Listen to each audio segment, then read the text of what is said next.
श्री शिव पुराण अध्याय 38 श्री विष्णु की पराजय में दधीचि मुनि के शाप को कारण बताते हुए दधीचि और क्षुव के विवाद का इतिहास, मृत्युंजय मंत्र के अनुष्ठान से दधीचि की अवध्यता तथा श्रीहरि का क्षुव को दधीचि की पराजय के लिए यत्न करने का आश्वासन सूतजी कहते हैं। महर्षियों, अमित बुद्धिमान ब्रह्मा जी की कही हुई यह कथा सुनकर द्विज श्रेष्ठ नारद विस्मय में पड़ गए। उन्होंने प्रसन्नतापूर्वक प्रश्न किया। नारद जी ने पूछा, पिताजी, भगवान विष्णु शिवजी को छोड़कर अन्य देवताओं के साथ दक्ष के यज्ञ में क्यों चले गए, जिसके कारण वहां उनका तिरस्कार हुआ? क्या वे प्रलयकारी पराक्रम वाले भगवान शंकर को नहीं जानते थे?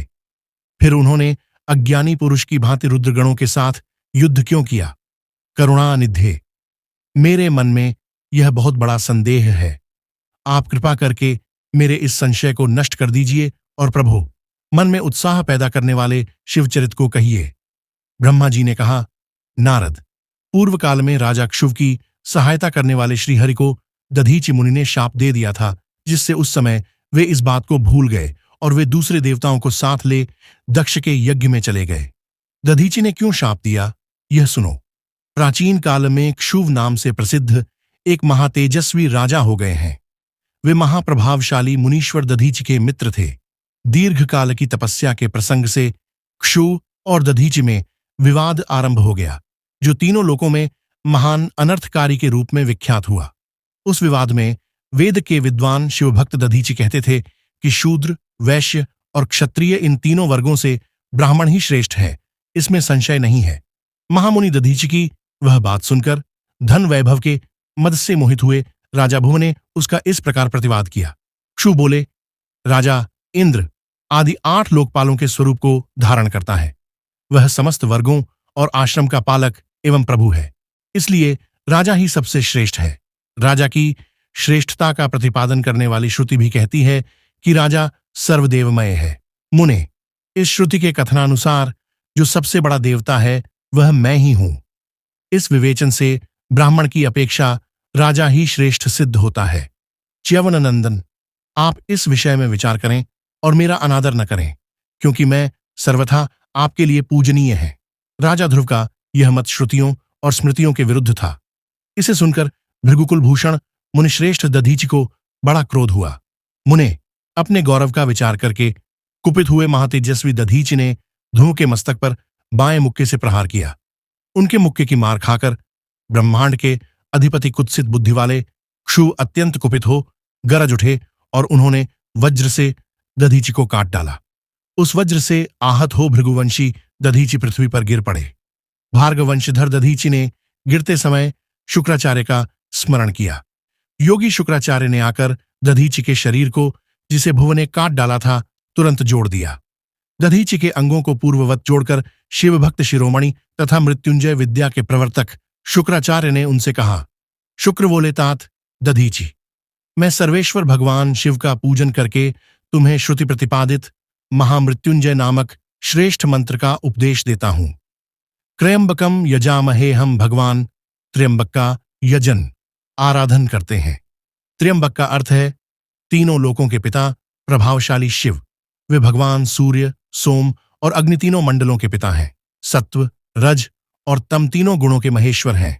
आत्म तत्व, विद्या तत्व और शिव तत्व, इन 3 तत्वों के, आहवनीय, गार्हपत्य और दक्षिणाग्नि, इन तीनों अग्नियों के, सर्वत्र उपलब्ध होने वाले पृथ्वी, जल एवं तेज, इन 3 मूर्त भूतों के अथवा सात्विक आदिभेद से त्रिविध भूतों के, त्रिदिव स्वर्ग के, त्रिभुज के, विधाभूत सबके ब्रह्मा, विष्णु और शिव तीनों देवताओं के महान ईश्वर महादेव जी ही हैं। यहां तक मंत्र के प्रथम चरण की व्याख्या हुई। मंत्र का द्वितीय चरण है सुगंधि पुष्टिवर्धनम।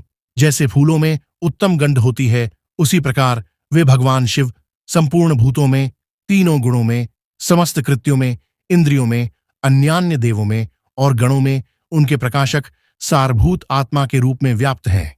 अतएव सुगंध युक्त एवं संपूर्ण देवताओं के ईश्वर हैं। यहां तक सुगंधिम पद की व्याख्या हुई। अब पुष्टिवर्धनम की व्याख्या करते हैं। उत्तम व्रत का पालन करने वाले द्विजश्रेष्ठ महामुने नारद, उन अंतर्यामी पुरुष शिव से प्रकृति का पोषण होता है। महत्तत्व से लेकर विशेष पर्यंत संपूर्ण विकल्पों की पुष्टि होती है तथा मुंह ब्रह्मा का, विष्णु का, मुनियों का और इंद्रियों सहित देवताओं का भी पोषण होता है, इसलिए वे ही पुष्टिवर्धन हैं। अब मंत्र के तीसरे और चौथे चरण की व्याख्या करते हैं।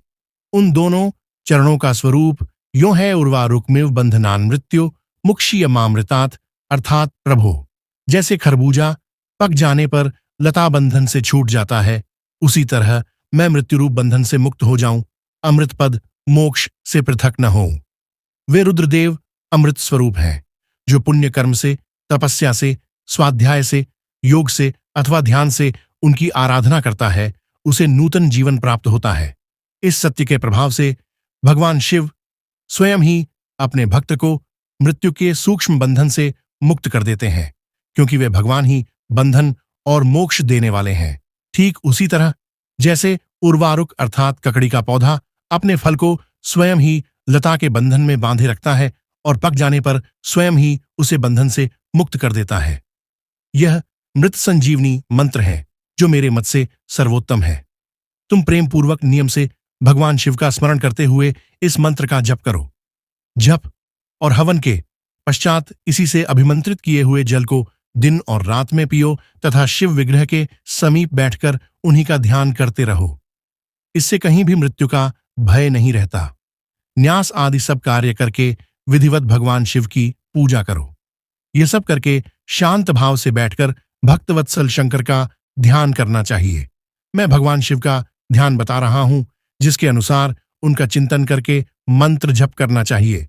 इस तरह निरंतर जप करने से बुद्धिमान पुरुष भगवान शिव के प्रभाव से उस मंत्र को सिद्ध कर लेता है। मृत्युंजय का ध्यान। हस्तांभोज युगस्थ कुंभ युगलादुधृत्य तोयम शिरः सिंचन्तम करयोर्युगेन दधतम स्वांगयुगेन दधतम स्वांग सकुंभी करो अक्षत्र गृहस्थम अम्बुजगतम मूर्धस्थ चंद्रस्रवत पीयूषार्ध तर्नुभजे सगिरिजम यक्षम च मृत्युंजयम।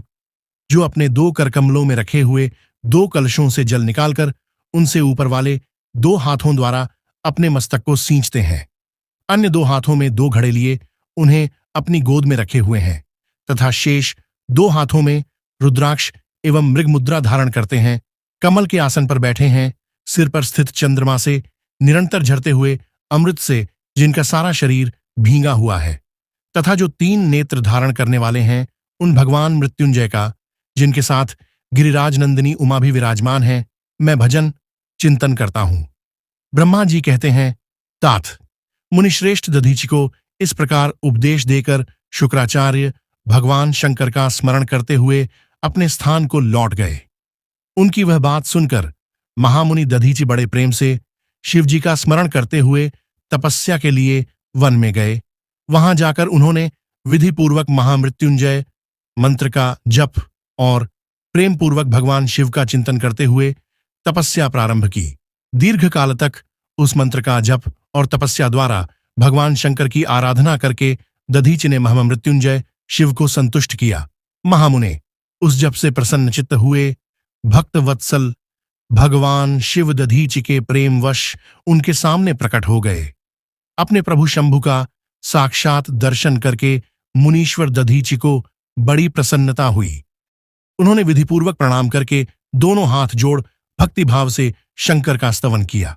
तात मुने तदनंतर मुनि के प्रेम से प्रसन्न हुए शिव ने च्यवन कुमार दधीचि से कहा, तुम वर मांगो। भगवान शिव का ये वचन सुनकर भक्त शिरोमणि दधीचि दोनों हाथ जोड़ नतमस्तक हो भक्तवत्सल शंकर से बोले।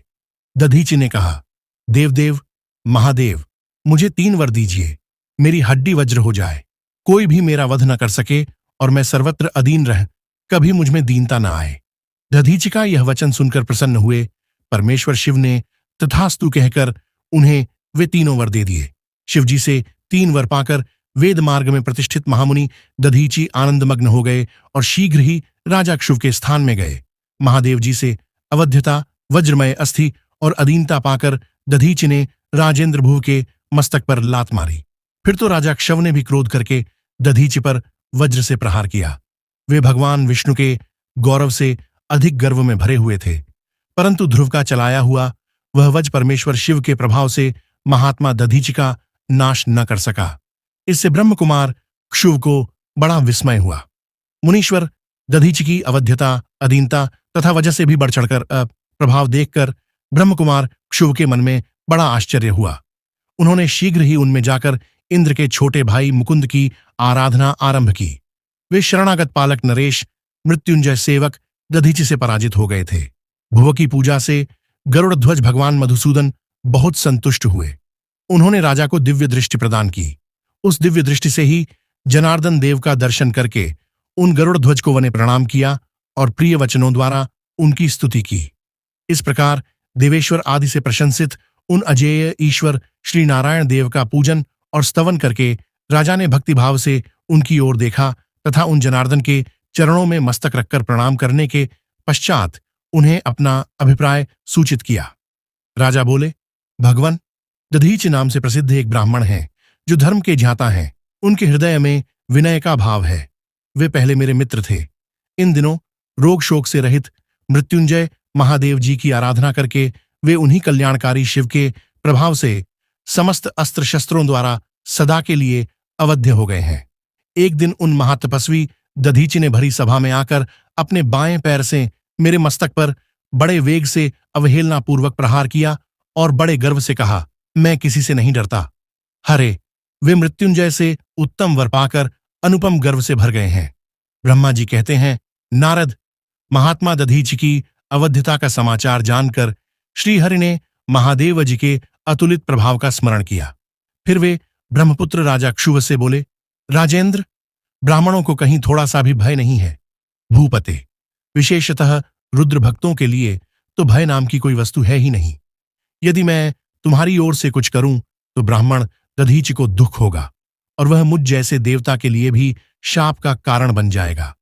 राजेंद्र, दधीचि के शाप से दक्ष के यज्ञ में सुरेश्वर शिव से मेरी पराजय होगी और फिर मेरा उत्थान भी होगा। महाराज, इसलिए मैं तुम्हारे साथ रहकर कुछ करना नहीं चाहता। मैं अकेला ही तुम्हारे लिए दधीचि को जीतने का प्रयत्न करूंगा। भगवान विष्णु का यह वचन सुनकर क्षुव बोले, बहुत अच्छा, ऐसा ही हो। ऐसा कहकर वे उस कार्य के लिए मन ही मन उत्सुक हो प्रसन्नतापूर्वक वहीं ठहर गए। ओम नमः शिवाय।